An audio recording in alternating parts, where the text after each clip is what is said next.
Amis du soir, bonsoir. Magnifique.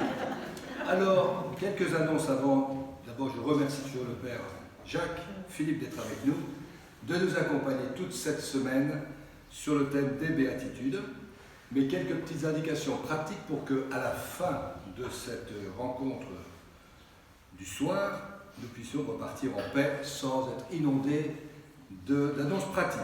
Alors tout d'abord, je voudrais remercier les assemblées précédentes de leur générosité pour la boîte bleue. Alors continuez dans ce sens-là, et là je pense que le Père Jacques sera très très content en repartant. Donc n'hésitez pas, quand vous partez, une petite participation. Si vous ne le faites pas ici, vous pouvez aussi le faire à partir de Internet. Vous allez sur le site de la paroisse et vous trouvez le numéro de compte de la paroisse et vous mettez en communication simplement, retraite de carême. Deuxième point, l'adoration, ça marche bien aussi. N'hésitez pas à laisser l'Esprit Saint vous inspirer de vouloir prendre un petit temps d'adoration, de veiller 1 heure devant le Saint-Sacrement. Je rappelle qu'une demi-heure d'adoration, ça vaut 5 jours de retraite prêchée. Vous pensez que le calcul est vite fait. Donc, n'hésitez pas à vous inscrire, donc, soit sur la table qui se trouve au fond de l'église, soit encore une fois aussi sur le site internet, le Doodle, et là vous remplissez votre nom et tout se met bien en place. Et nous, du Doodle, on le remet même sur le papier. Vous voyez, on fait beaucoup d'efforts pour que tout se passe bien et que jamais Jésus, présent dans l'Eucharistie, se retrouve seul. Prenez aussi les armes. Ah, je ne les ai pas, très mauvais ouvrier, oui, très mauvais exemple. Bon, des affichettes. N'hésitez pas à donner à vos amis, à vos proches. J'ai appris hier, par exemple, qu'il y a un monsieur, il invite des amis chez lui ce soir à dîner, et puis tout de suite après le repas, il dit, venez, je vous ai pas dit, on va à une conférence. Et ils viennent après la conférence de carême. Donc voilà une petite idée. Et il y en a d'autres. Bonne nouvelle, vous le savez, et ça aussi, il faut le dire autour de vous, il n'y a plus de limite pour la messe. Il n'y a plus de 200, 300, 400. On peut venir très nombreux à la messe. Donc dimanche prochain, ça sera la messe de clôture à 11h. Donc annoncez cette bonne nouvelle, il n'y a plus de limite, vous pouvez venir, et en plus démasqué. Parce que vous allez dire en plus, c'est parce que démasqué. En plus, démasqué. Et donc on voit vos belles figures, et ça serait bien que vous puissiez venir nombreux à cette messe de clôture, 11h, suivi de l'auberge espagnole, et vous trouverez sur le site internet la possibilité c'est pas vraiment de vous inscrire, mais de construire le buffet de l'auberge espagnole. Comme ça, il y aura un petit peu de tout. Vous venez avec les plats que vous choisirez, vous dites je prends ceci ou je prends cela, et vous dites avec le nombre de personnes avec lesquelles vous allez venir. Et j'ai en main ce calendrier 2020-2022, non, n'importe quoi, 2022, ça suffira, pour le carême jusqu'à Pâques, et il y a une petite image avec une phrase biblique et puis une méditation. Je le dis parce qu'il y en a d'autres qui l'ont déjà pratiqué, ils trouvent ça super, ils m'ont dit, Père Édouard, il faut faire quand même une annonce pour ce calendrier, il est très très bien. Pour la modique somme de 5€. On me dit que j'aurais pu faire que du commerce, non, je préfère les prêtres quand même. Voilà, bonne soirée à tous, et je laisse la place maintenant au Père Jacques.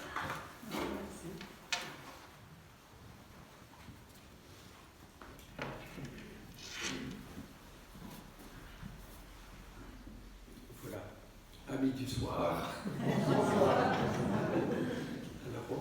on va prendre un petit chant à l'Esprit Saint avant de commencer notre méditation. Viens, Esprit de sainteté, viens, Esprit de lumière, viens, Esprit de feu, viens nous embraser. Viens, Esprit de sainteté, viens, Esprit de lumière, viens, Esprit de feu, viens nous embraser. Merci Seigneur de nous rassembler encore ce soir dans ton amour, dans ta présence. Nous voulons nous mettre à ton école, être tes disciples, nous laisser enseigner par la parole de l'Écriture, de l'Évangile. Et nous voulons nous confier à la Vierge Marie pour que cette parole que nous entendrons puisse pénétrer nos cœurs et porter beaucoup de fruits. Je vous salue Marie. Pleine de grâce, le Seigneur est avec vous.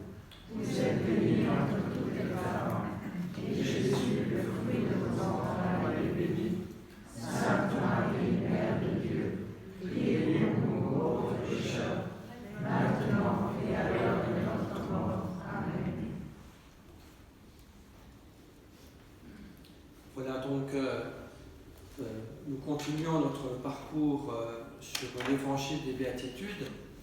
Je vous le rappelle parce qu'on m'a demandé de le faire, que ce qu'on appelle les béatitudes, c'est donc un texte de l'évangile, du premier évangile selon saint Matthieu, chapitre 5, où il y a toutes les foules qui se précipitent vers Jésus pour être guéries, pour être enseignées. Et puis Jésus, donc, voyant toutes ces foules, s'assied, puis commence un long discours sur plusieurs chapitres. Et donc l'introduction de ce long discours, c'est Jésus qui, 9 fois de suite, utilise la parole « Bienheureux vous, heureux celui qui ». Donc heureux ceux qui ont une âme de pauvre, le royaume des cieux leur appartient. Heureux les affligés, ils seront consolés. Heureux les doux, ils posséderont la terre. Heureux les affamés et assoiffés de la justice, ils seront rassasiés. Heureux les miséricordieux, ils obtiendront miséricorde. Heureux les cœurs purs, qui verront Dieu. Les artisans de paix, qui seront appelés fils de Dieu. Heureux les persécutés pour la justice, car le royaume des cieux est à eux. Puis ça continue encore un petit peu, où Jésus développe ce dernier point. Donc, ce que nous faisons pendant cette retraite, c'est chaque soir de prendre une de ces phrases de Jésus, la première, la deuxième, première, deuxième béatitude, dans notre jargon catholique. Et donc on essaye un petit peu de comprendre quel sens ça a pour nous aujourd'hui, qu'est-ce que ça veut dire, quel est le don que Dieu veut nous faire, quelle est la bonne nouvelle, et puis aussi quelle est, l'invitation du Seigneur pour suivre ce chemin de l'Évangile qui est un peu paradoxal. Ce n'est pas la sagesse du monde que Jésus nous propose, c'est une sagesse un peu mystérieuse, mais qui peut effectivement changer notre vie, nous donner un cœur nouveau, comme le cœur même de Jésus. Alors donc, celle qu'on a vu les deux premières aujourd'hui, donc celle que nous allons voir, c'est la troisième. Heureux les doux, car ils auront la terre en héritage. Voilà, donc nous allons parler de ce thème de la douceur. Heureux les doux. Alors, c'est une chose qui pourrait être mal comprise, parce qu'on pourrait confondre la douceur avec la mollesse, avec la lâcheté, avec... alors que, comme nous verrons dans cette douceur dont Jésus nous parle, à laquelle il nous invite, il y a une force. Cette force qui nous permet de résister à la violence, à la colère, à nous déchaîner les uns contre les autres. Donc il s'agit de bien la comprendre. On voit que Jésus lui-même, il parle de lui-même comme étant doux et humble de cœur, on verra ça, mais Jésus de temps en temps, il a eu des paroles assez dures, assez violentes, et même des gestes. Il a chassé les marchands du temple, il s'est fâché contre les disciples quand il ne voulait pas qu'on lui amène des petits-enfants, donc Jésus n'avait rien d'amollasson. C'est un homme fort, courageux, libre, qui a été jusqu'au bout de l'amour avec un courage incroyable, mais en même temps, je dirais, donc un courage, une détermination, une force, mais qui n'est pas faite de violence, d'agressivité, de brutalité, mais une force qui est toute pleine d'amour, de cet amour de Dieu. Alors, donc je vais vous faire quelques réflexions là-dessus en essayant que nous puissions bien comprendre qu'est-ce que c'est, puis demander cette grâce. Et je pense qu'aujourd'hui, être revêtu de cette douceur, parce que c'est une œuvre de Dieu. Paul il dit, laissez-vous revêtir des sentiments du Christ. Je crois que l'homme ne peut trouver une vraie douceur, on est naturellement plutôt dur, et on trouve cette vraie douceur que quand on se laisse revêtir par le Christ. Quand ce sont peu à peu, grâce à la prière, au sacrement, à la vie chrétienne, grâce au travail de l'Esprit Saint, un peu à peu, nos sentiments naturels sont, je dirais, pas vraiment remplacés, mais sont imprégnés des sentiments même du Christ, et en particulier de cette douceur. Et je crois que c'est important parce que ça manque beaucoup aujourd'hui. On voit bien que dans le monde du travail, dans la société, dans le monde politique, les rapports entre personnes sont souvent très durs. Puis je disais aussi que quand on voit certains commentaires sur Internet, quand quelqu'un s'exprime, c'est parfois très violent. Donc la douceur, puis dans nos relations sociales, familiales, dans nos communautés, c'est pas toujours que règne la douceur. Pourtant c'est tellement beau quand les relations entre les personnes sont belles, profondes, saines, courageuses, mais que en même temps toutes les relations qu'on a les uns avec les autres sont imprégnées de cette note de douceur, de respect, de bonté, de bienveillance. Je dirais peut-être tout à l'heure un beau texte du pape François, où il parle de Saint Joseph comme étant un homme de tendresse. Vous voyez. Il y a un très beau passage là-dessus que je dirai tout à l'heure. Alors la première remarque que je voudrais faire, vous voyez, c'est que, c'est vrai aussi un peu pour les autres béatitudes, c'est qu'avant d'être une qualité humaine qui nous est proposée, un don de l'esprit qui nous est proposé, c'est d'abord, je dirais, une qualité de Dieu lui-même. Oui, c'est un peu le paradoxe, parce que Dieu, à la fois, il est extrêmement puissant, il n'est pas plus puissant. L'Écriture nous dit, c'est une parole que j'aime bien, elle nous dit que Dieu est un feu dévorant. Je trouve ça dans l'Écriture, je ne sais plus où c'est Isaïe ou un autre. Donc en Dieu, il y a une force incroyable, un amour, d'une ardeur, d'une puissance qui dépasse tout ce qu'on peut imaginer. Mais en Dieu, il y a aussi une extrême douceur, une tendresse, une douceur, une paix tellement profonde que parfois, à certains moments, on peut la ressentir. C'est une des notes de l'Esprit Saint aussi. L'Esprit Saint, il a un peu cette caractéristique qu'à la fois, il peut travailler avec force, opérer des conversions profondes, comme Saint Paul sur le chemin de Damas, mais en même temps, l'Esprit Saint est aussi d'une extrême douceur. Il nous apprivoise, il nous touche délicatement, il ne fait pas violence, il ne vient pas briser la porte de notre cœur, de notre volonté. S'il y a quelqu'un qui ne fait pas d'abus de pouvoir, c'est bien le Seigneur. Il est au contraire celui qui frappe à la porte de notre cœur avec beaucoup d'humilité, de douceur. On trouve ça dans l'Apocalypse. Voici que je me tiens à la porte et je frappe. Et si quelqu'un m'ouvre, eh bien ensemble nous mangerons, toi avec moi et moi avec toi. Et on trouve ça aussi dans l'Écriture, donc parfois des paroles extrêmement fortes, un peu vigoureuses, mais on trouve aussi dans l'Écriture, on en a cité pas mal, beaucoup de mots qui sont des mots de tendresse, de Dieu qui parle au cœur de l'homme avec douceur. Comme Élie qui a rencontré Dieu dans ce beau passage du livre des rois, non pas dans le tremblement de terre, dans les éclairs, dans la foudre, mais dans le murmure de brise légère. Et puis on trouve souvent dans les psaumes des allusions à la douceur de Dieu, que la douceur de Dieu soit sur nous. Goûtez et voyez comme est bon le Seigneur. Il y a une douceur, une suavité, une bonté qui est propre de Dieu aussi. Goûtez la bonté de Dieu. Combien le Seigneur est bon. Ça me fait penser un peu à une histoire, c'est qu'un saint qui a eu beaucoup ces qualités de la douceur, c'était Saint François de Sales, qui au départ était un type un peu colérique, mais il avait bien maîtrisé sa colère, donc il était devenu un homme très très doux. Et Saint Vincent de Paul disait de lui, combien Dieu doit être bon quand on voit ses serviteurs qui sont si bons. Il goûtait à travers la bonté, de la douceur de François de Sales quelque chose de la bonté de Dieu. Je dirais qu'on doit être un peu comme ça, nous les chrétiens. Qu'à travers, en nous rencontrant, en étant en relation avec nous, bien, les gens puissent goûter quelque chose de la douceur de Dieu. Ainsi, de la force, du courage de son amour. Il ne s'agit pas d'émulation, je le répète, mais qu'on puisse aussi goûter, à travers la vie chrétienne, quelque chose de la douceur de Dieu. Que dans nos regards, dans nos paroles, dans nos gestes, vous voyez, quelque chose de la douceur de Dieu puisse se transmettre.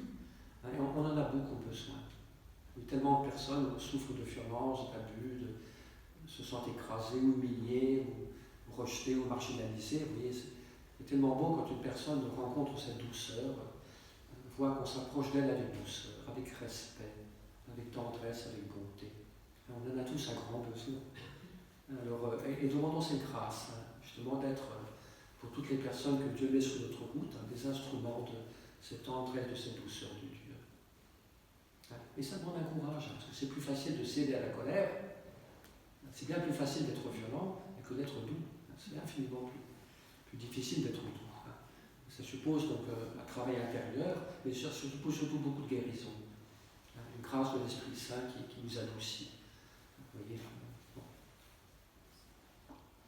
Donc vous voyez, donc c'est d'abord une qualité de Dieu, ce qui veut dire aussi que je crois que nous ne pouvons pas acquérir cette vraie douceur sans un contact avec Dieu.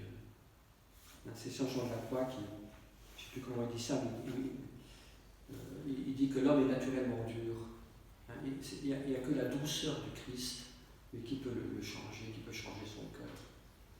Il y a une très belle promesse d'ailleurs dans Ézéchiel, je prendrai de votre poitrine vos cœurs de pierre, vos cœurs durs, et je vous donnerai un cœur de chair, un cœur doux, doux et humble, miséricordieux, paisible, bienveillant, comme le cœur de Dieu, comme le cœur du Christ. Mais donc, entre parenthèses, on vous invite à l'adoration, mais je crois personnellement, et moi j'en ai fait l'expérience, que la fidélité à la prière est vraiment un lieu où le cœur s'adoucit. Quand on passe comme ça du temps devant le Saint-Sacrement, moi j'ai ce bonheur immense que j'appartiens à une communauté dans laquelle à Rennes, on vous demande de faire tous les jours une heure d'adoration du Saint-Sacrement. Je me dis, le Seigneur ne peut pas me faire un plus grand cadeau. Alors cette prière est souvent pauvre, on n'a pas des extases, on n'a pas des... Mais simplement on est là. On est là, le Seigneur est là et on l'accueille. On accueille tout simplement dans un acte de foi très simple, on accueille cette présence de Dieu. Et on sent bien qu'il y a des choses en nous qui s'apaisent, des peurs qui tombent, des duretés qui s'amollissent, des amertumes qui disparaissent peu à peu. Il y a comme une espèce de transfusion, de perfusion, je ne sais pas comment il faut dire ça. Oui, on a besoin d'être mis sous perfusion pour devenir doux. Et je crois qu'une des perfusions les plus efficaces pour acquérir la douceur du cœur, c'est la fidélité à la prière. L'adoration du Saint-Sacrement en particulier. On ne peut pas y passer tous des heures tous les jours. Moi, je suis privilégié de ce côté-là, même si j'ai une vie hyper active par d'autres côtés, mais essayons quand même d'être fidèles à ça. On a la chance, là, ces jours-ci, puis je pense que assez souvent dans les paroisses du coin, là, Saint-Pierre, vous levez Saint-Pierre, il y a des possibilités d'adoration, il faut en profiter. Ne serait-ce qu'une heure par semaine. C'est pas la mer à boire. On trouve toujours du temps pour mille choses, mais par contre le temps pour le Seigneur, on a l'impression que c'est impossible. Mais où sont nos priorités? C'est ça la vraie question. Et si nous voulons devenir des hommes et des femmes de douceur, de bonté, de miséricorde, il faut passer du temps avec le Seigneur. Il faut méditer sa parole, qui adoucit notre cœur, et puis aussi il faut passer du temps. Bon, selon la peine de chacun, il y a des possibilités. Je ne veux décourager personne, mais essayons quand même de profiter de temps en temps de ces moments de silence, de paix, pour nous tenir en présence de Jésus. Jésus est dans l'Eucharistie, cette présence réelle. C'est un cadeau incroyable qui nous est fait. Mais il est réellement présent. Quand on est devant l'Eucharistie, on est devant le Christ, de manière réelle, pas symbolique, réelle. Oui, le Christ doux et humble de cœur. Il y avait cette belle prière qui était très à la mode autrefois, qu'on a peut-être un peu oubliée, mais qu'on pourrait reprendre. Jésus, doux et humble de cœur, rend nos cœurs semblables au tien. Jésus, doux et humble de cœur, rend nos cœurs semblables au tien. Vous la direz ce soir en vous entendant. Je ne dis pas que vous allez le copier 100 fois.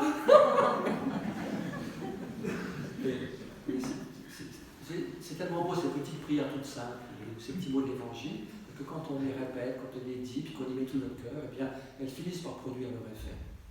Ces prières, c'est des mots qui peuvent effectivement changer des choses en nous. Les mots que nous disons, le langage qu'on utilise, peut nous changer.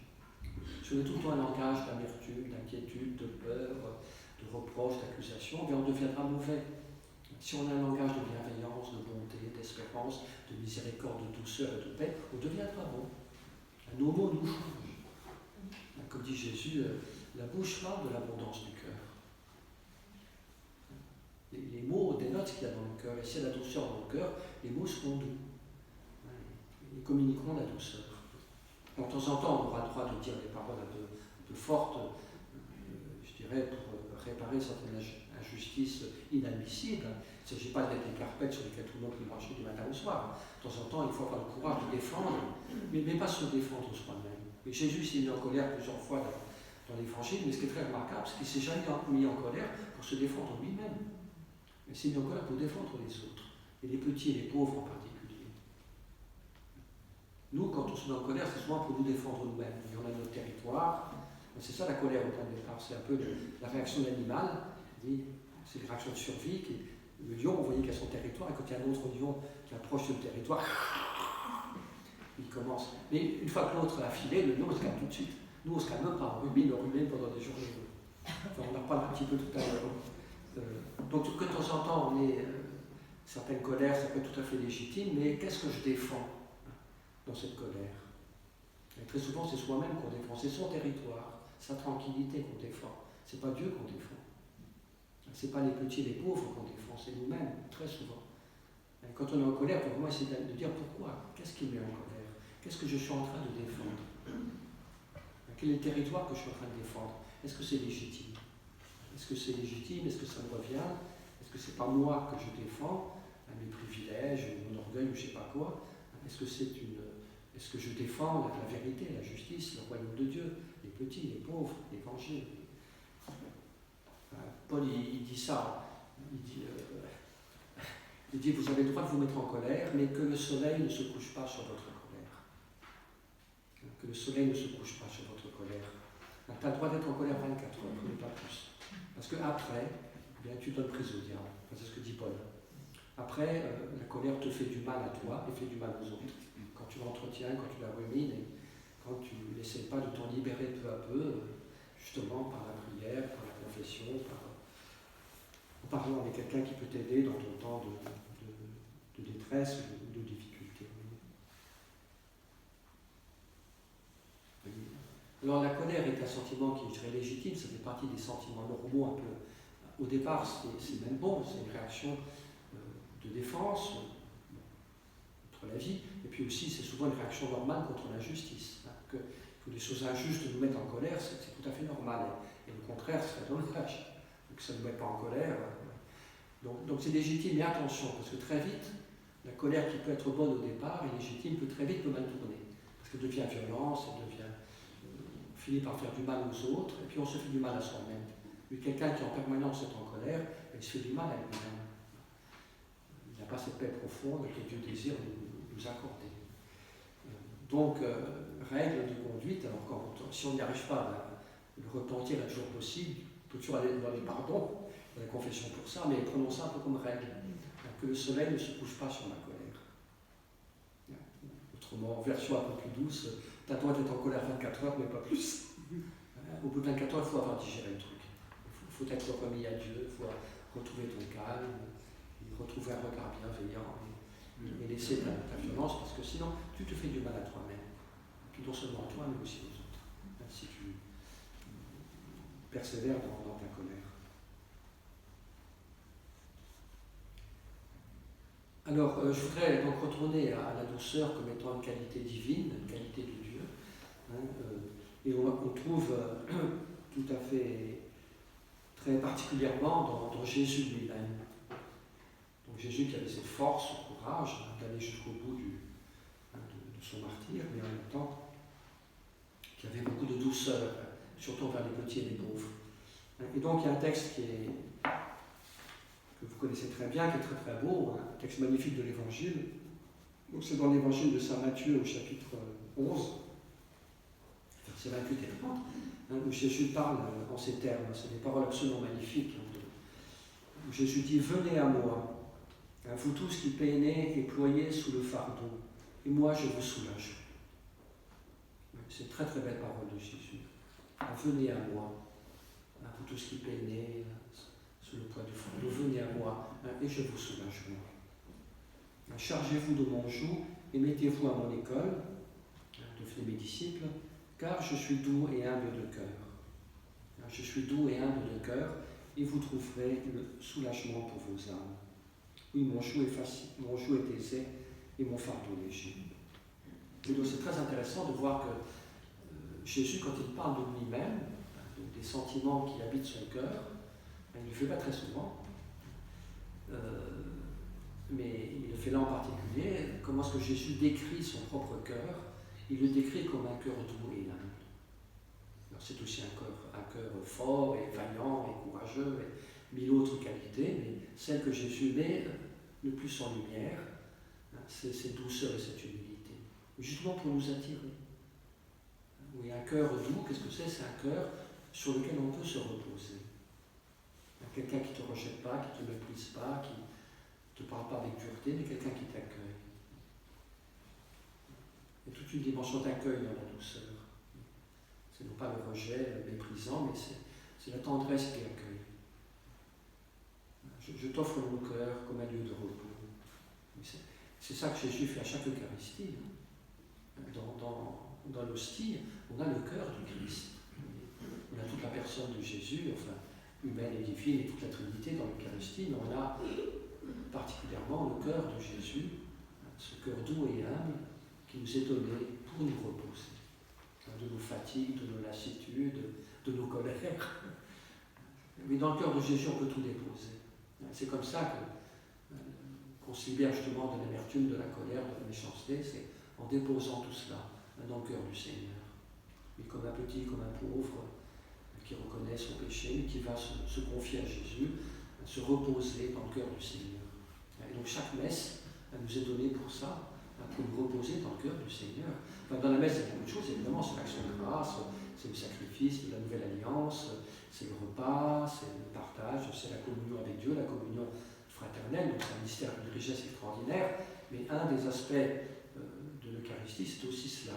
Jésus qui nous offre son cœur doux et humble comme un lieu de repos. Et donc c'est important ces moments après la communion. Oui, donc qu'on ne file pas tout de suite, qu'on prenne un peu le temps pendant la messe, puis après, si on peut, quelques minutes de recueillement pour accueillir le Seigneur, et puis faire ça. Enfin, on peut, après la communion, prier de mille manières différentes, évidemment, selon ce que l'Esprit Saint nous inspire, mais de temps en temps, ça peut être très bien de prier comme ça. Merci Seigneur, Jésus, tu me donnes ton cœur, doux et humble. Je viens me reposer en toi. Je me repose de mes fatigues, de mon stress, de mes angoisses, de mes soucis, de mes tensions, de ma méchanceté, de mes colères. Mais je viens me reposer en toi. Et Jésus nous accueille. Il nous prend comme on est, oui. Et peu à peu, il nous accueille, justement, nous accueillant, et bien, comme une perfusion, une transfusion qui fait que peu à peu, eh bien, nos sentiments hyper violents, peu à peu, s'apaisent. Il nous est donné en échange la paix du Seigneur, la douceur de Dieu, la tendresse du Christ, qui peu à peu pénètre notre cœur. J'ai un de mes petits neveux, c'est d'ailleurs le fils de mon frère Bernard, maintenant c'est un grand, mais quand il était tout petit, il m'avait posé, je ne sais pas quel âge il avait, il avait 7-8 ans. Et puis il me disait, tonton Jacques, ça ne te fatigue pas de dire la messe tous les jours? Je lui dis non, ça ne me fatigue pas, ça me repose. Évidemment, c'est là que je me repose.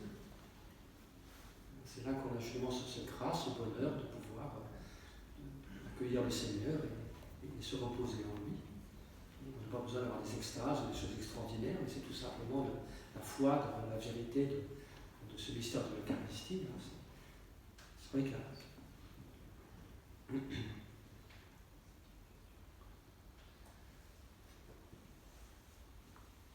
voilà, donc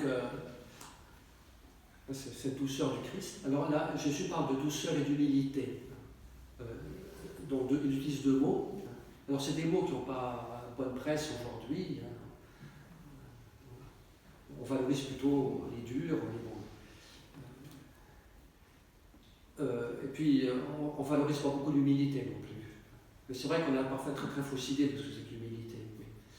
L'humilité, c'est pas triste, on le voit comme un truc triste, misérabiliste, la personne qui pense beaucoup de mal d'elle-même, qui se trouve nulle du matin au soir. Ça n'a rien à voir avec l'humilité. Mais la personne qui se trouve nulle, c'est de l'orgueil déçu, c'est pas d'humilité. C'est quelqu'un qui n'a pas appris à s'aimer lui-même, à s'accepter lui-même. Au contraire, la véritable humilité, c'est la personne qui se sait petite, qui sait qu'elle n'est rien par elle-même, qui sait qu'elle dépend totalement de Dieu, mais qui est heureuse d'être elle-même. Je suis heureux d'être la petite créature que je suis, parce que Dieu m'aime infiniment, et puis je suis précieuse de Dieu, et puis j'ai compris que finalement, je n'ai pas besoin d'être un Superman, que j'ai un super Dieu et ça me suffit. La première fois que je suis allé aux États-Unis, j'aime bien la culture américaine, elle est sympa, mais la première fois que je suis allé aux États-Unis, j'avais oublié mon pyjama. Alors, quand je suis arrivé à l'aéroport d'Atlanta, il y avait un copain, un ami qui m'attendait, que je ne connaissais pas, tout s'était fait par téléphone, par mail. Donc je lui ai dit, vous ne pourriez pas m'emmener dans un supermarché, là, parce que j'ai oublié un pyjama, il faut quand même que j'ai un pyjama pour ce soir. Il me dit, pas de problème, donc on a été dans un grand supermarché immense, et puis on a été au rayon des vêtements, puis à un moment on arrive au rayon des pyjamas. Qu'est-ce que je vois? Il y avait le pyjama Superman, le pyjama Spider-Man, tous les super-héros, avec de super pouvoirs. Alors j'ai dit que je n'avais pas un pyjama normal. je me trouvais, grâce à Dieu, tout à fait normal avec un pantalon à rayures. Puis je me suis fait cette réflexion, moi j'ai pas besoin d'être un superman. J'ai un super Dieu, ça me suffit. Ça me suffit. Et je suis heureux d'être pauvre, d'avoir besoin de Dieu, de dépendre de lui. C'est ça la vraie humilité. C'est être heureux de tout recevoir gratuitement de l'amour de Dieu. Et de renoncer à nos rêves de toute puissance, à nos illusions de tout connaître, de tout maîtriser, d'être autant meilleur que les autres, d'être le plus malin, le plus intelligent, je ne sais pas quoi. Renoncer à toutes ces illusions stupides pour être heureux d'être soi-même, tout simplement. Tel que Dieu m'a fait, je suis heureux d'être l'enfant de Dieu, le fils, la fille de Dieu que je suis. Moi, avec mes limites, j'en ai plein. Je ne vais pas vous les dire toutes parce que là je serai demain, mais peu importe. Dieu est là. Dieu est là et ça suffit. Dieu seul suffit, c'est très simple. Mais on a du mal à entrer cette mentalité parce qu'on est tellement centré sur soi, puis on a tellement cette volonté de puissance, c'est tellement enraciné, cet orgueil, qu'on a du mal à s'en débarrasser. Mais c'est nécessaire. Parce que tant qu'on est orgueilleux, on ne sera jamais en paix. On ne se trouvera jamais assez bien, de toute façon, parce que notre désir est infini. Donc on ne se trouvera jamais assez bien, assez fort, assez intelligent, assez beau, assez puissant. Donc il faut mettre une croix là-dessus, puis c'est tout. C'est ça l'humilité, c'est m'accueillir tel que je suis, avec ma fragilité, ma faiblesse, mes défauts, mais surtout avec cette joie que j'ai d'être le fils du roi, du ciel et de la terre. Je suis roi, je suis reine, on a tous une couronne sur la tête là. Vous ne les voyez pas, mais moi je les vois. La couronne qu'on a reçue au baptême, on est tous des rois et des princes et des princesses. Même dans une république française. Là, je suis royaliste, moi, de ce côté-là. Pour ce qui est de la grâce du baptême, on a été institués prêtres, prophètes et rois. Et donc, soyons heureux dans la maison du Père. Ne cherchons pas des fausses couronnes. Des immeubles de 1000 mètres de haut, toutes les bêtises qu'on fait aujourd'hui pour se monter au-dessus des autres, se prouver, essayer de prouver qu'on est quelqu'un. Et on s'épuise à ça. Je pense qu'une bonne partie du stress dans lequel on est aujourd'hui, c'est cette volonté de puissance qu'on essaie tout le temps de mettre en œuvre, et puis on n'y arrive jamais, évidemment, parce qu'on sera toujours des pauvres. Et heureusement. Et je vais peut-être lire je suis en train de changer mon plan, c'est pas grave. Je voulais vous lire justement un beau passage du pape François. C'est dans le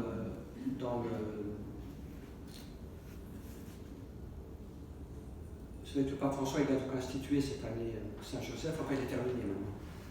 Mais donc il a fait une très très belle lettre. Je vous conseille de la lire si vous ne l'avez pas lue. C'est très très beau. Ça s'appelle Patrice Corday, donc Joseph qui a aimé avec un cœur de terre. Donc vous trouvez ça sur Google, vous tapez Patrice Corday, puis vous l'avez tout de suite. C'est sur le site du Vatican. Donc c'est une lettre qui fait une dizaine de pages, pas très longue, où il parle de la figure de Saint-Joseph, de sa paternité, puis il met en lumière un peu certains aspects de la personnalité de Joseph qui lui semble important de proposer à notre méditation. Et donc il y a plusieurs paragraphes, et puis il y a un paragraphe qui est intitulé Joseph, Père dans la tendresse. C'est une belle méditation sur la tendresse. La tendresse, douceur, c'est à peu près la même chose. Alors voilà ce qu'il dit. Donc c'est toute une belle méditation sur l'acceptation de soi, en fait. L'acceptation de ses limites. Qui n'est pas si facile que ça. Mais combien de personnes j'ai entendu qui me disaient j'arrive pas à m'accepter moi-même, j'arrive pas à me supporter, je me déteste. J'ai entendu des centaines de fois quand les gens ouvrent vraiment leur cœur. Et on a tous beaucoup de mal à s'accepter pauvres, fragiles, limités. Parce qu'on voudrait tout le temps être quelqu'un de plus intelligent, de plus fort, de plus ceci, de plus cela. Puis on s'épuise dans des rêveries illusoires, au lieu tout simplement d'accueillir notre réalité profonde d'enfant de Dieu. Alors voilà ce que dit le pape François. Bon, il fait un peu une allusion à saint Paul.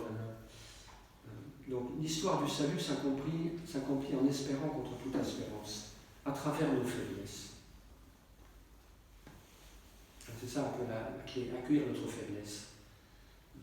Je ne sais pas dire qu'il faut la cultiver et puis se rouler dedans, mais quand même l'accueillir, non pas comme une disgrâce, mais comme une grâce. parce qu'elle nous oblige à nous appuyer sur Dieu. Puis elle nous oblige aussi à être plus miséricordieux les uns envers les autres. Donc l'histoire du salut s'accomplit en espérant contre toute espérance, c'est une parole de Paul, à travers nos faiblesses. Nous pensons trop souvent que Dieu ne s'appuie que sur notre côté bon et gagnant, alors qu'en réalité, la plus grande partie de ses desseins se réalise à travers et en dépit de notre faiblesse. C'est très très juste ce qu'il dit, très important. Nous pensons trop souvent que Dieu ne s'appuie que sur notre côté bon et gagnant, alors qu'en réalité, la plus grande partie de ses desseins se réalise à travers et en dépit de notre faiblesse. Et en apprenant à consentir à sa faiblesse, eh bien, on laisse Dieu agir. C'est très mystérieux, ça. C'est un des aspects de la sagesse de l'Évangile qu'on a du mal à comprendre et à vivre, mais c'est très positif. C'est très libérateur. C'est ce qui fait dire à saint Paul, pour m'empêcher de me surestimer, j'ai reçu dans ma chair une écharpe d'un envoyé de Satan qui est là pour me gifler, pour empêcher que je me surestime. Par 3 fois j'ai prié le Seigneur de l'écarter de moi, mais il m'a déclaré, ma grâce te suffit, car ma puissance donne toute sa mesure dans la faiblesse. Et Paul, on ne sait pas exactement de quoi il s'agit, mais il avait un point de fragilité, dont il souffrait beaucoup. Et puis il a demandé à Dieu de le libérer. Alors, est-ce que c'était des tentations très pénibles? Est-ce que c'était une fragilité affective ou psychique? Est-ce que c'était un échec au niveau pastoral qui était douloureux pour lui? Est-ce que c'était une personne qui lui rendait la vie impossible? On ne sait pas trop. Comme dit Père Cantalabessa, ça, on ne sait pas très bien quelle était l'écharpe dans la chair de Saint Paul, mais chacun de nous connaît la sienne. Et on a parfois toutes des écharpes dans la chair douloureuse, vous voyez, par exemple des points de fragilité, des moments d'angoisse, des trucs qu'on n'arrive pas à maîtriser totalement. Vous voyez, certaines pauvretés qui peuvent être extrêmement différentes de l'un à l'autre, mais qu'on a beaucoup de mal à supporter et à accepter. Et de manière étonnante, ce que l'Évangile nous invite, c'est à accepter cela, tout simplement. Alors, je ne dis pas qu'il n'y a pas parfois des travaux d'amélioration, de guérison qui peuvent nous aider. Je ne dis pas qu'il faut être passif et puis de ne pas essayer de guérir de certaines choses dont on peut guérir, certaines fragilités psychiques par exemple. Mais bon, on ne peut pas guérir de tout. De toute façon, guérir le ciel, donc pas la peine de s'affoler. Il y a une parole de Paul que j'aime bien, dire en un clin d'œil nous sommes transformés. Ça me donne beaucoup de tranquillité. En un clin d'œil, Dieu nous transformera. Donc un peu de patience. En attendant, on fait avec. On marche en clopinant, en boitant, mais on marche. C'est ça qui compte. Dieu ne nous demande pas de marcher comme des tout-puissants, comme des robots. Il nous demande de marcher comme des petits, comme des enfants, qui tombent tous les 10 mètres, mais qui marchent. Et puis le papa est là pour les relever. Voilà, donc, et donc, il y a donc Paul, il avait cette souffrance, et puis le Seigneur lui a laissé, curieusement. Le Seigneur m'a déclaré, ma grâce te suffit. Enfin, c'était pour le maintenir humble, parce qu'il avait de telles révélations, telle grâce, qu'il avait besoin d'être maintenu humble, pour ne pas justement tomber en orgueil. Et parfois dans notre vie, ça arrive et qu'on ait des points comme ça de fragilité dont Dieu ne nous libère pas, même si on le demande 1000 fois, parce que ça nous maintient petits et humbles, dépendants de Dieu. Ça nous empêche de nous surestimer, de juger les autres, de croire qu'on est le plus malin. Donc quelque part, ça nous fait du bien. Et donc Dieu nous garde. Ma grâce te suffit, car ma puissance donne toute sa mesure dans la faiblesse. Si telle est la perspective de l'économie du salut, alors nous devons apprendre à accueillir notre faiblesse avec une profonde tendresse. Ça, c'est ce que j'appellerais la douceur envers soi-même. C'est important d'être doux envers les autres, ça c'est clair, mais très souvent aussi nous avons besoin d'être doux avec nous-mêmes, parce qu'on se juge beaucoup trop, on se condamne, on se méprise, et Dieu ne veut pas cela. Dieu veut que chacun s'accueille, que chacun s'aime, tel qu'il est. Il y a une belle parole de Bernanos dans le journal d'un curé de campagne, un vieux prêtre qui dit ça, il faut s'aimer humblement soi-même, comme n'importe lequel des membres souffrants de Jésus-Christ. S'aimer humblement soi-même, s'accueillir soi-même, plutôt que de se mépriser, de se rejeter, je suis pas ci, je suis pas ça, puis on s'en veut, puis on est en colère contre soi. Puis comme dit François de Sales, on se fâche, et puis après on se fâche de s'être fâché, et on n'en sort pas. Justement, c'est là qu'il faut pratiquer cet abandon, cette confiance, cette humilité, cette acceptation de soi-même qui nous permet aussi d'accepter les autres. Mais très souvent, on n'accepte pas les pauvretés des autres parce qu'on n'accepte pas les siennes. Et donc, comme on n'accepte pas ces pauvretés, on le fait payer aux autres. Ça m'est arrivé souvent, maintenant un petit peu moins grâce à Dieu. Mais ça nous est tous arrivé, ça. Parfois, j'ai fait une bêtise, je suis tombé dans une faute qui m'a beaucoup humilié, ou bien j'ai pris une mauvaise décision et tout le monde s'en est aperçu, donc je suis très humilié, très mécontent, je suis très fâché contre moi-même, et puis je m'en veux, et du coup je suis mauvais poil avec tout le monde. Qu'est-ce que ça veut dire? Ça veut dire que je fais payer aux autres, en étant de mauvaise humeur et de mauvais poil, je fais payer aux autres la difficulté que j'ai à accepter ma pauvreté. Oui, si j'accepte pas ma petitesse et ma pauvreté, je le ferai payer aux autres. Donc je suis à la fois dur avec moi et dur envers les autres. Et donc là, il faut apprendre à être doux envers les autres, mais aussi une certaine douceur envers soi. Qui n'est pas encore de la mollesse, je vais me laisser aller, je vais passer ma vie sous l'étredon, à me coucouner du matin au soir. Ça aussi, il y a des slogans il faut prendre soin de soi, se coucouner, etc. Bon, je ne dis pas que, dans le sens où je vais dire oui, dans le sens de la mollesse et de penser qu'à soi et d'oublier les autres, là je suis moins d'accord. Donc nous devons apprendre à accueillir notre faiblesse avec une profonde tendresse. Et parfois c'est ça le point de conversion qu'on a à vivre.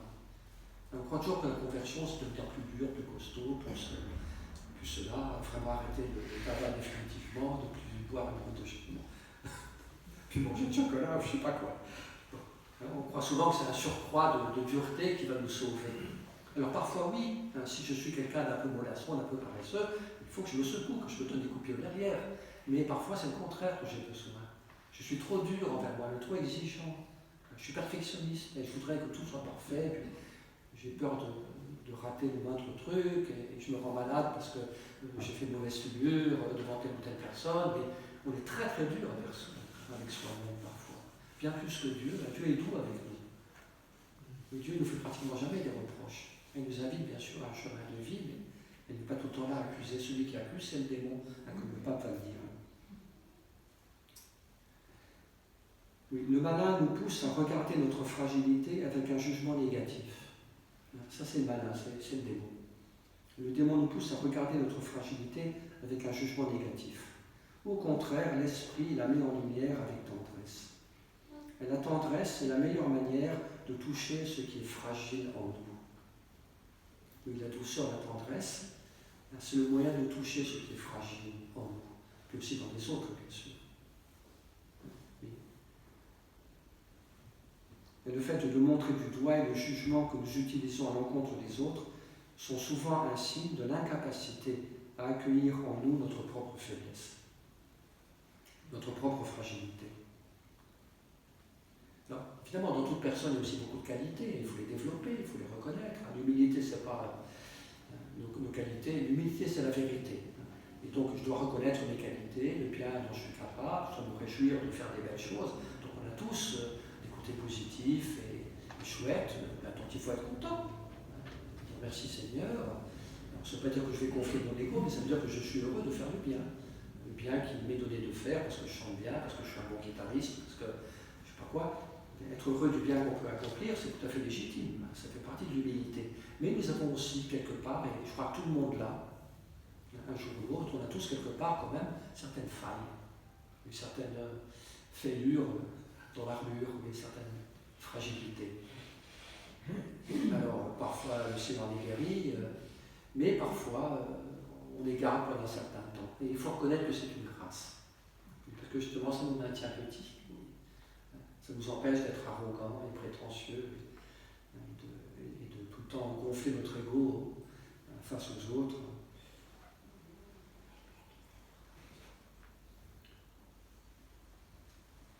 Oui. Seule la tendresse nous sauvera de l'œuvre de l'accusateur. Le démon, c'est celui qui accuse. T'es pas ci, t'es pas ça, t'es passé ceci, t'es passé cela. L'Esprit Saint, c'est celui qui encourage. Ça, c'est le grand critère de discernement. Le démon accuse, décourage, l'Esprit Saint encourage. Même quand il invite à la conversion. Parce que parfois l'Esprit Saint peut être fort.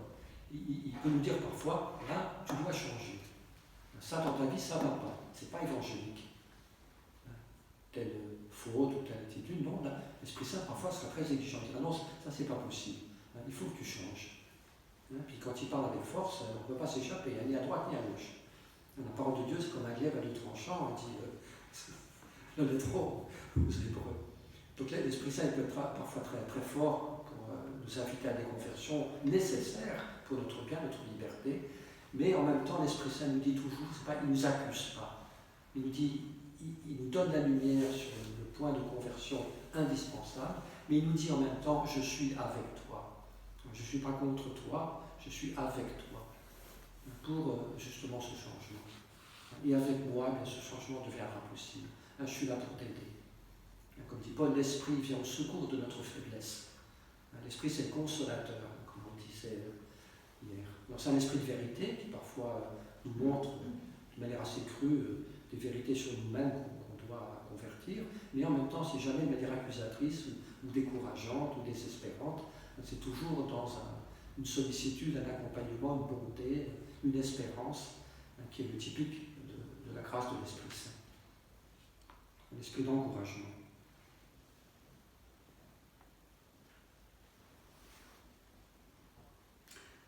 Donc seule la tendresse nous sauvera de l'œuvre de l'accusateur. C'est pourquoi il est important de rencontrer la miséricorde de Dieu, et notamment dans le sacrement de la réconciliation, en faisant une expérience de vérité et de tendresse. C'est ça qu'on vit dans la confession. Alors, on a tellement d'idées fausses. Mais c'est un moment de vérité, mais c'est aussi un moment de tendresse, la confession. Quand le pénitent est bien disposé, puis que le prêtre aussi confesse avec bonté, non pas comme, ce n'est pas là comme un juge. On peut y avoir parfois des prêtres maladroits dans les confessions, mais c'est vrai qu'il y a parfois des gens qui ont quitté l'Église parce que lors d'une confession, ils ont trouvé un prêtre très dur, très exigeant, qui posait trop de questions. Bon, là, il faut... Un confesseur, il doit être doux et humble, plus que tout autre. Ça, c'est clair. C'est intéressant parce que Saint Pierre, il parle de cette douceur, de cette humilité comme étant une qualité principale pour tous ceux qui dirigent l'Église. Je n'ai pas le passage en tête, mais il dit ça de manière très très belle dans une exhortation aux responsables de l'Église, qui doivent être les premiers dans la douceur et l'humilité, justement pour ne pas tomber dans les abus d'autorité, de pouvoir, de dureté. Je ne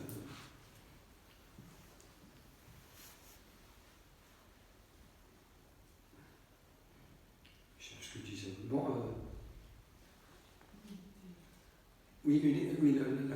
l'expérience de vérité et de tendresse, à travers le pardon de Dieu. Mais là où je suis coupable, là où je mériterais des baffes, là non, Dieu m'embrasse. Et Dieu me prend avec tendresse.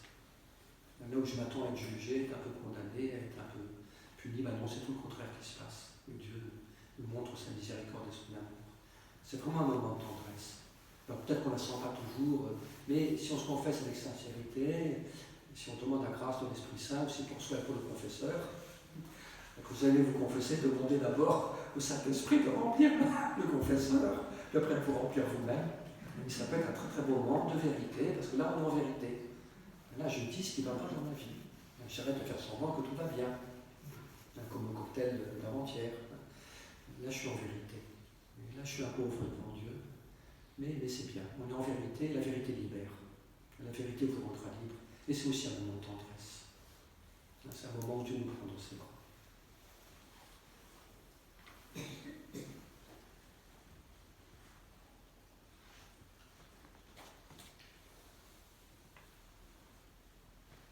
Paradoxalement, le malin aussi peut nous dire la vérité, le démon aussi peut nous dire la vérité. Mais s'il le fait, c'est pour nous condamner. C'est la grande différence. Nous savons cependant que la vérité qui vient de Dieu ne nous condamne pas. Ça, c'est très très beau. Moi j'aime bien le pape François dans ce qu'il prêche et tout ça. Il y a une profondeur, une simplicité. N'hésitez pas à lire ses homélies, ses écrits, c'est très nourrissant, c'est très simple, mais c'est très très juste. Nous savons cependant que la vérité qui vient de Dieu ne nous condamne pas, mais qu'elle nous accueille, nous embrasse, nous soutient, nous pardonne. Parce que c'est la vérité d'un amour, d'une paternité, d'une bonté.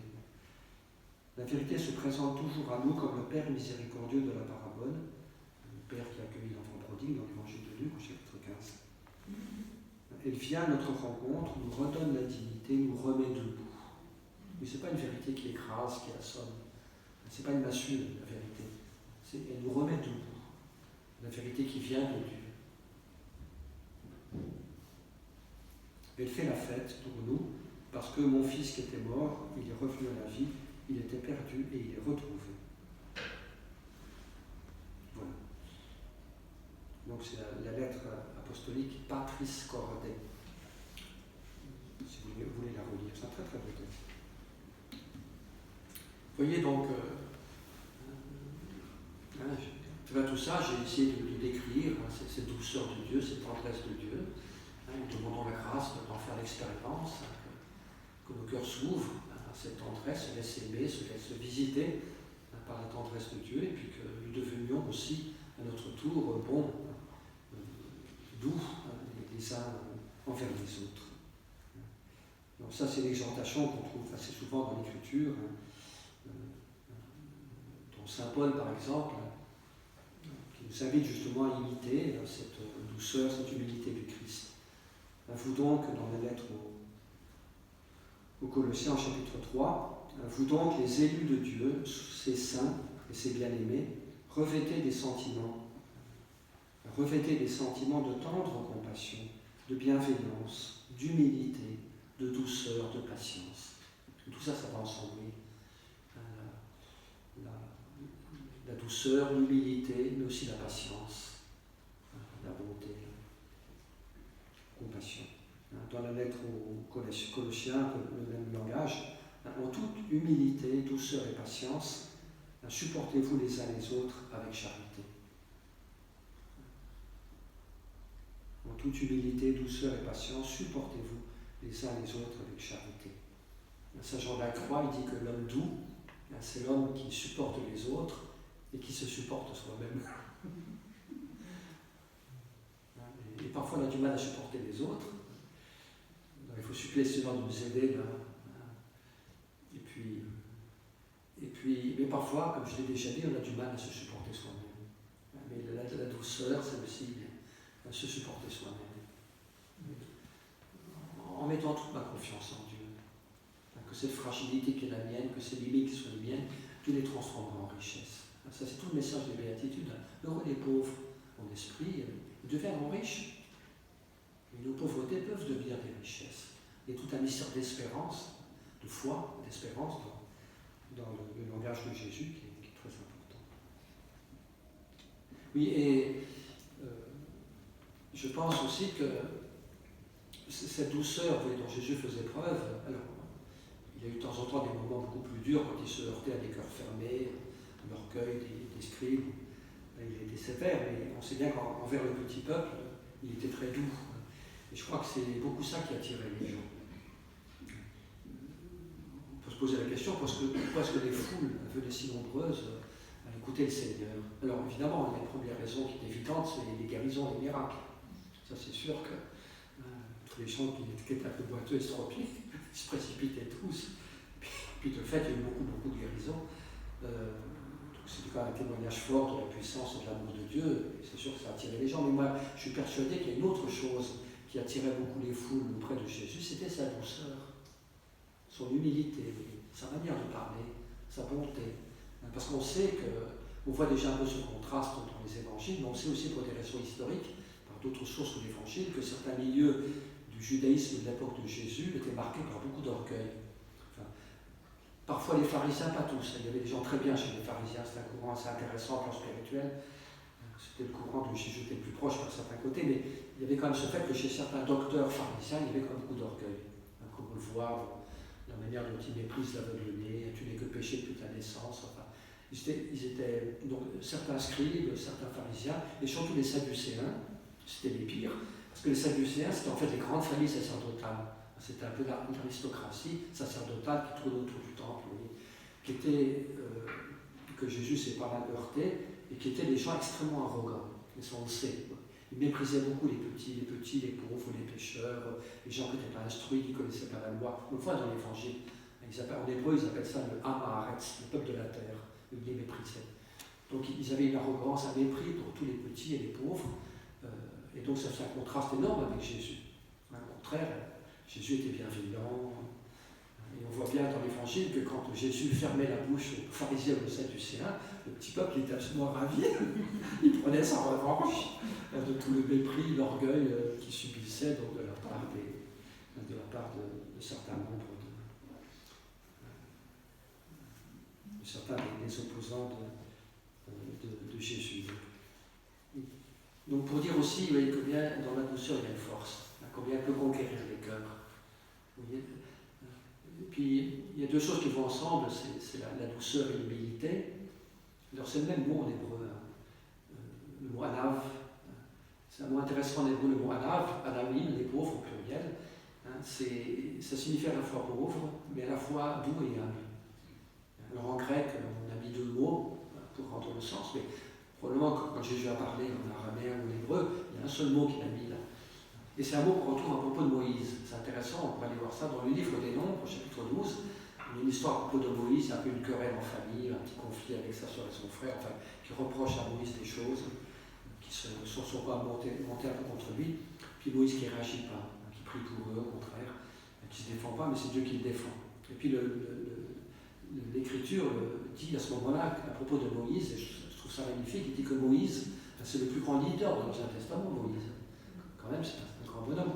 Eh bien, Moïse était l'homme le plus doux que la terre ait jamais porté. C'est ce mot anav.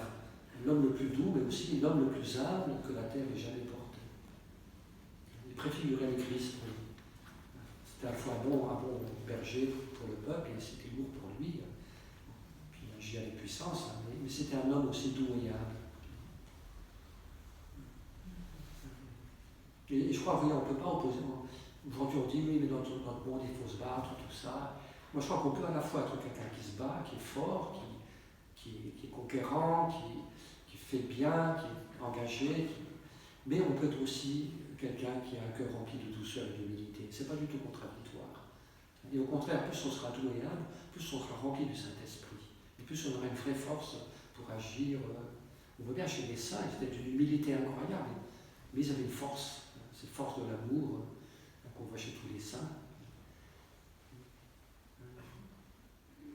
Mais justement, leur force n'est pas la force de la violence, ou de la dureté, ou de l'orgueil, mais celle de la bonté, de la charité. Et donc il nous faut demander cette grâce. Alors, puis, je ne vais pas beaucoup commenter la deuxième partie. Heureux les doux, car ils auront la terre en héritage. Dans cette terre, c'est la terre promise, la terre du repos, la terre où ruisselle le miel, c'est le symbole du royaume. Mais le doux héritera du royaume. De cette terre, c'est intéressant dans la Bible parce que la terre promise, elle est souvent appelée la terre du repos, où Israël pourra se reposer. Et la personne douce, c'est aussi la personne qui peut se reposer en Dieu. Et justement parce qu'elle sait se reposer en Dieu, elle a cette douceur. Et puis, donc l'autre sens aussi qu'on peut comprendre à cette béatitude, qu'est-ce que ça veut dire, ils posséderont la terre, ça veut dire que, ce que j'ai déjà dit, c'est que dans la douceur et dans l'humilité, il y a une force qui ouvre les cœurs. Et face à l'orgueil, face à l'impureté, les cœurs se ferment. Mais face à la bonté, à la douceur, à la tendresse, à l'humilité, les cœurs s'ouvrent. Ça, il y a un beau passage dans les frères Karamazov de Dostoïevski, il y a une parole, il y a une belle figure de moine, de Starets Zosima, qui dit la chose suivante. Devant certaines difficultés, surtout devant le péché, on se demande parfois, faut-il recourir à la force ou à l'humble amour? Décidez toujours l'humble amour. Vous pourrez ainsi soumettre le monde entier. L'humilité pleine d'amour est une force redoutable entre toutes. Rien ne peut tenir contre elle à long terme. Même si, après l'échéance, on a l'impression parfois que c'est la dureté, la violence qui va triompher. Ça ne durera pas. Mais la douceur, elle, peu à peu, on finira par obtenir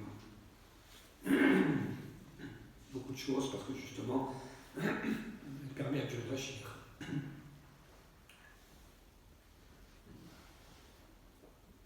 Voilà, une dernière petite réflexion que je voudrais faire, c'est que on pourrait, à quoi s'oppose la douceur? Elle s'oppose à la dureté, évidemment, mais je pense que la douceur, elle s'oppose aussi à, je dirais, l'amertume.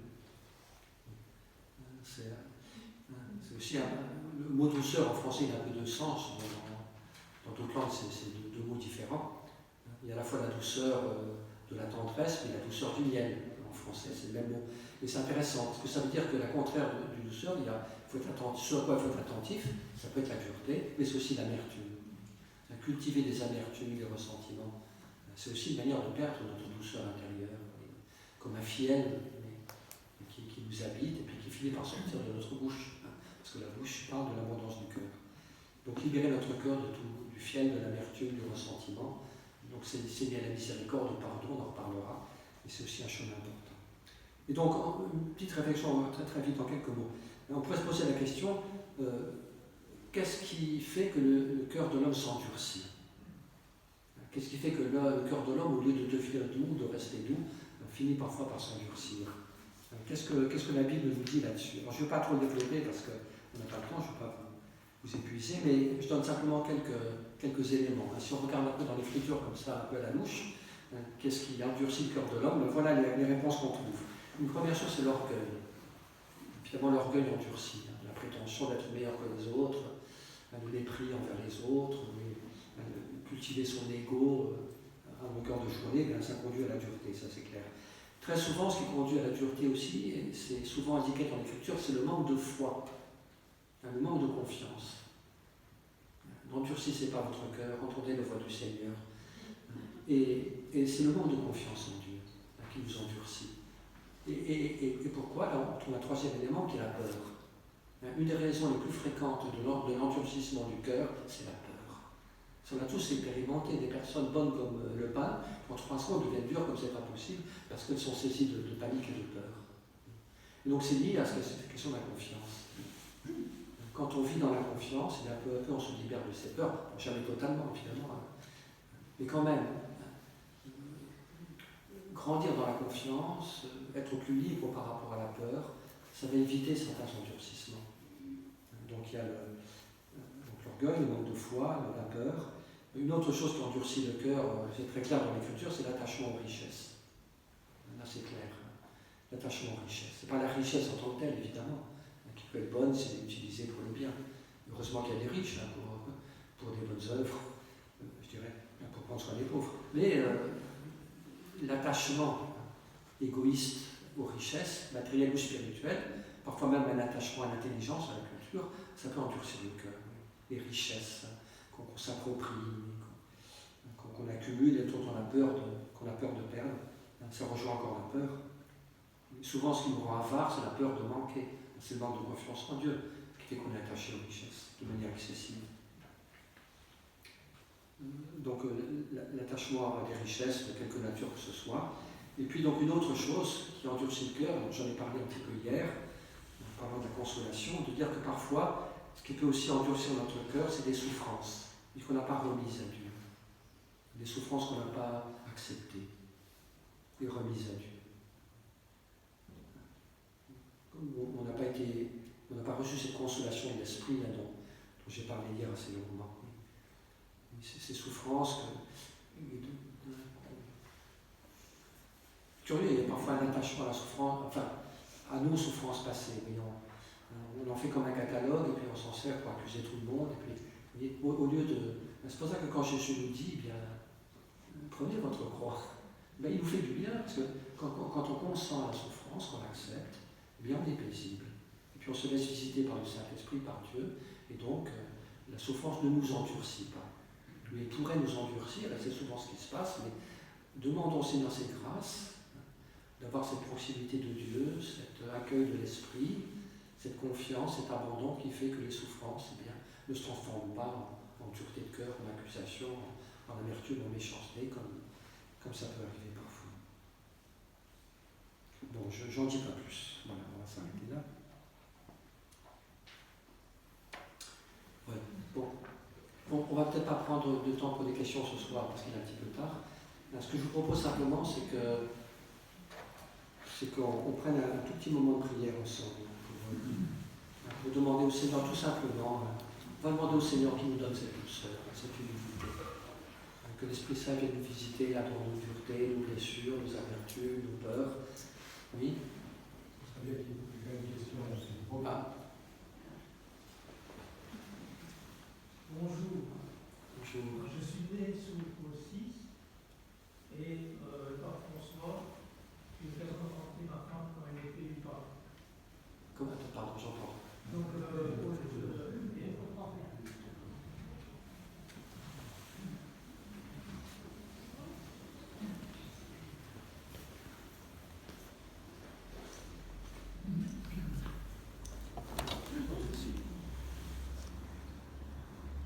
Donc je répète, je suis né sous Paul VI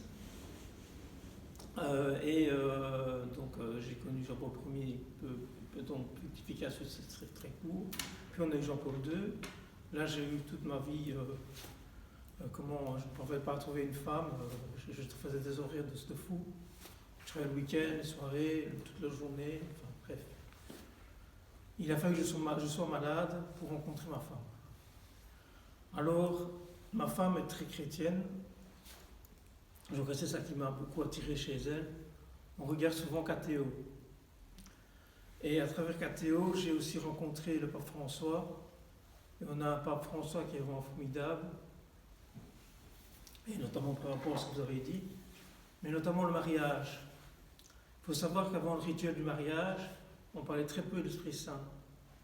Et le pape François a repris ça, il l'a fait pour les 7 sacrements, il a induit plus l'Esprit Saint dans chaque sacrement que le seul sacrement de l'ordre, du mariage, confirmation, Eucharistie, réconciliation. Qu'est-ce que j'oublie? Il y en a 7. L'ordre. Pardon? L'ordre. J'ai pas Non, j'ai dit. Ah, vous l'avez dit, très bien. L'ordre, le mariage, la réconciliation, le sacrement des malades, la confirmation, le baptême. Voilà, le baptême, ça c'est quand même. Et alors, le dernier, la communion eucharistique. Voilà. Donc il a revisité tous ces 7 sacrements. Alors je les ai achetés au CDD pour avoir tout le rituel. Papa est décédé en 2016, donc je suis venu avec le rituel des malades et pour la prière pour les défunts. Et donc, à travers ça, même au niveau des audiences publiques aidez-moi, François Ier, il s'adressait à la vieillesse. Il a dit que la vieillesse était un don. Les personnes âgées devraient être des sages pour les jeunes générations, parce qu'on constate que nos églises se vident. Qu'est-ce qui reste? Les plus âgés. Mais on a trouvé une paroisse avec ma femme où toutes les classes d'âge sont présentes. Et on fait souvent des partages d'évangile. Donc là aussi, c'est une grâce que j'ai reçue du Seigneur. Maintenant, je vais vous dire une chose par rapport à l'adoration eucharistique. On dit 1 heure. Jésus a dit à Pierre, tu ne veux même pas rester 1 heure alors que j'étais sous mon champ de la passion. Alors je vais vous dire franchement, moi 1 heure c'est trop. 1 heure c'est trop pour moi, je le dis franchement. Je tiens une demi-heure, sans souci, je fais un chapelet, ça fait une demi-heure, je suis content. C'est déjà formidable. C'est déjà formidable, mais ça veut aussi dire que je dois aussi me travailler pour que j'accepte de prier plus longtemps près de lui. Alors je me confesse assez régulièrement, ce qui n'était pas le cas de mon père. Mon père, Mais c'est pas la question, ça. C'est la question. Mais si j'ai une question, je ne sais pas si vous saurez m'aider dans la chose. C'est comment aider nos aînés à parler de Jésus aux petits, aux enfants, pour leur donner goût de Jésus. Alors vous avez les CDD, vous avez l'UOPC, il y a du choix à Bruxelles. Et au niveau des cadeaux, ma soeur pourra danser sur la tête, elle veut toujours que je donne de l'argent. Non, chaque fois je ne donne pas d'argent, mais j'offre un cadeau spirituel.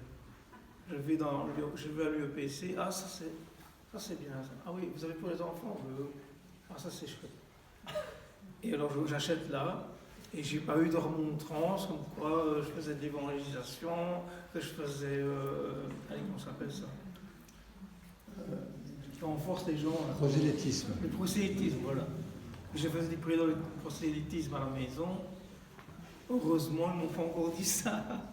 Mais grâce à mon père, si je suis mis en mal par rapport à ça, je puiserai dans ce que vous avez enseigné au niveau des 5 jours. Voilà pour le témoignage que je voulais faire et aussi pour dire que le pape François a revu tous les sacrements et l'importance de l'Esprit Saint. Et ça, vous en avez parlé dans votre témoignage. Vous avez parlé beaucoup de l'Esprit Saint. Oui. Effectivement, le pape a remis ça en cause. Oui. L'Esprit Saint a beaucoup présent dans le sacrement. Enfin, ça fait quand même pas mal. L'Esprit Saint toujours été présent. Mais bon, c'est vrai qu'on s'en apercevait moins, ça fait davantage mis en lumière. Et donc on va le prier Merci maintenant. beaucoup. Voilà, on va le prier maintenant. Voilà. Merci. Merci, vous en prie. Nous te rendons grâce, Seigneur, encore de pouvoir nous tenir sous ton regard de Père. Nous savons que tu nous regardes avec bonté, avec bienveillance, avec un amour bien plus grand que ce que nous pouvons mesurer. Merci de nous regarder aussi avec bonté, avec tendresse, là où nous sommes petits, fragiles. Merci de te réjouir de tout ce qui est beau en nous, mais aussi de regarder avec une grande espérance tout ce qui encore a besoin d'être visité et de grandir. Oui, nous te remercions, Jésus, d'être notre bon berger, notre Seigneur, notre ami.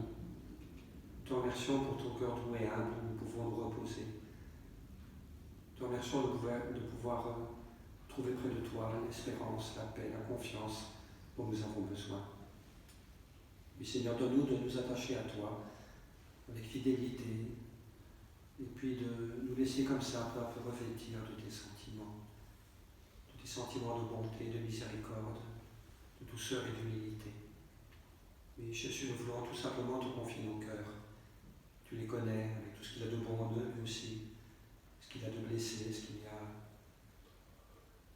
qui a pu être durci en nous, ce qui peut exister en nous comme amertume, Seigneur, d'une manière ou d'une autre. Nous voulons t'offrir nos cœurs, te les remettre ce soir avec confiance. Tu n'es pas là pour nous blesser davantage, tu n'es pas là pour nous traiter durement, mais tout simplement pour nous accueillir et nous aimer. Seigneur, je te remercie pour tous ces frères et sœurs qui sont là ce soir, pour chacun d'eux, pour son désir, sa soif, pour sa prière aussi. Je te demande de bénir chacun d'entre nous, Seigneur, dans ton infinie miséricorde. Et touche nos cœurs par ta grâce. Fais descendre sur nous, Seigneur, le souffle de l'Esprit. Nous vivons de ton amour, Seigneur. Viens assouplir tout ce qui est raide, viens guérir ce qui est blessé, viens purifier ce qui a été souillé, viens rectifier ce qui a été tordu dans nos cœurs, peut-être par les expériences de la vie douloureuse. Viens nous donner ta paix, Seigneur. Donne-nous un cœur d'enfant pour nous abandonner à toi. Et donne-nous d'être fidèles à te chercher, à te prier pour que tu puisses vivre et demeurer en nous, Seigneur. Nous croyons que tu veux renouveler notre monde, tu veux le sauver, le guérir de son mal, de ses violences. Nous voulons prendre les armes du bon combat, les armes de la prière, de l'amour, de l'humilité, de la douceur, pour que notre monde change.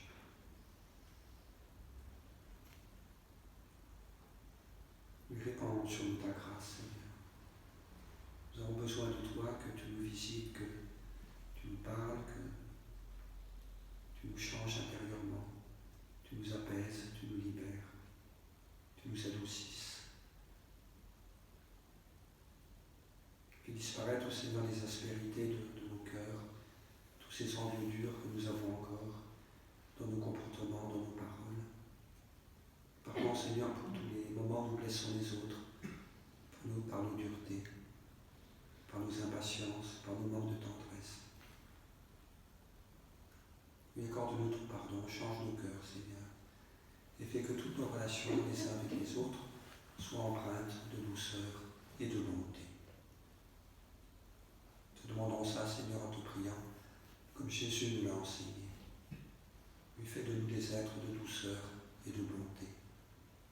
Notre Père, qui es aux cieux, que ton nom soit sanctifié, que ton règne vienne, que ta volonté soit faite sur la terre comme au ciel. Donne-nous aujourd'hui notre pain de ce jour. Pardonne-nous nos offenses, comme nous pardonnons aussi à ceux qui nous ont offensés.